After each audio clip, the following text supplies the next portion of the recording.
wàccee ko cëram Adama ñëw lay nuyu bu baax a baax a baax di wax ba ñu mën a fal Lamine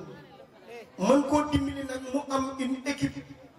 bu baax boo xamante ni dinañ ko jàppale ci liggéey bi loolu man moo ma gën a soxal kay yi ci topp yépp li ma leen di dolli ginnaaw raay ku leen di wax naan joxuñu ko cëram ndax c'est parce que amul benn dayoo bu mu feeñu ci liste leeroon ni sax bu ma duggul ci liste bi gañ ginnaaw raay dina yomb damay génn nga dugal ñeneen Lamine a ngi nii di ma dégg tey li ma jox benn la jiite liste proportionnelle ak nekk troisième sur la liste majoritaire mais benn la ndax c'est sûr que ni dañuy gañ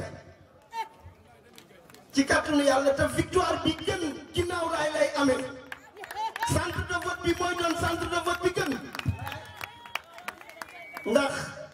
dinañ ko góorgóorloo jàppale ko notre cher frère le ministre de l'intérieur Antoine ndax ab sagam la waaye man ak Lamine donc man ak Lamine Gueye nii di candidat ñun ñaar donc suñu dajale woon li ñu am ginnaaw raay soxlawuñu lenn kenn fii nag yàgg nañ fii 25 ans yàlla def na yoruma lu dul jeex de mais 25 ans maa ngi ci quartier bii lu ma man maa ngi koy bokk ak samay dëkkandoo ak samay mbokk sama baat ni poto aw ma dara lekk ko wujji fenn lu ma am fii laa bokk ak ñëpp lépp kon aw ma lenn lu ma fii tiit su ma ànd ak sama mag ji Fatou Mbouba Niang aw ma dara lu may ragal lu may xalaat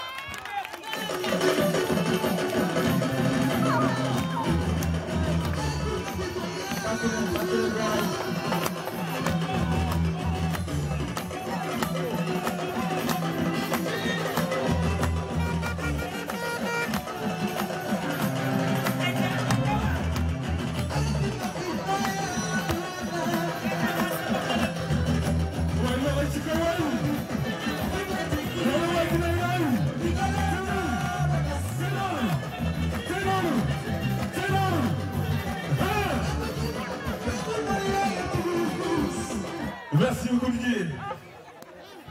Ba sama biir bi. Dama jël quoi. waaw dama ni liste bi ñuy wax naan di ko wutee ni ñu waxee ginnaaw ay n'est pas représenté mais liste bi Assane Nia est dedans le docteur Massamba Faye mi nga xam ni day def teranga ji te boolewul dara ak i wax mi ngi ci biir sunu oustaz bu raar bu baax bi di oustaz Jong di Abdou Khadir Jong mi ngi ci biir Seynabou Faye mi ngi ci biir liste bi Ndey Sila Cooy ñu gën koo xam ci turu Ndey Fall Cooy mi ngi ci liste bi na koy jonn ma ca Daaru Salaam di def lu dara jarul mi ngi ci liste bi ma yóbbu Mame Say Cissé ak Momar Diallo liste départementale ñu bokk ko seq waaw loolu lan la ñuy tiit dama ni góorgóorlu leen ngeen def li leen war